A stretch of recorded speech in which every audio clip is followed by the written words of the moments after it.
আজকের লেখা রূপক চক্রবর্তীর। কি প্রতিভা, ভাবা যায় না।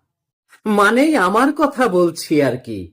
ঘরের মেয়ে মানুষ মূর্খ, তাকে আর কি বোঝাবো। সে শুধু চাল ডাল আটা মাছ পারুল ধোপায় ডুবে আছে। এদিকে আমি যে কি জিনিয়াস, স্বয়ং ফুলনদেবী মিট করতে চাইছে।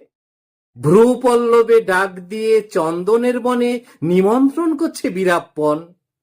শুধু এসবই নয়, যেখানে হাত দিচ্ছি শিল্পের যে কোনো শাখায় শোনা। সত্যি কথা বলতে কি গান, কি চলচ্চিত্র, কি নাটক, একেবারে দফা রফা করে দিচ্ছি। গোষ্ঠীর ষষ্ঠী পুজো হয়ে যাচ্ছে, জমে একেবারে দই হয়ে গেছে পরিস্থিতি। পুরুষ স্বর পড়েছে। আহ, সে স্বর খেতে গিয়ে গোফে ঠোঁটে নাকে ডগায় লেগে যাচ্ছে প্রতিভা। শুধু এক চোখা মাস্টারেরা আর কমিটির লোকেরা কিছুতেই সহ্য করতে পারছে না। তা না হলে একদিনে পাঠ্য বইয়ে জায়গা পাই না।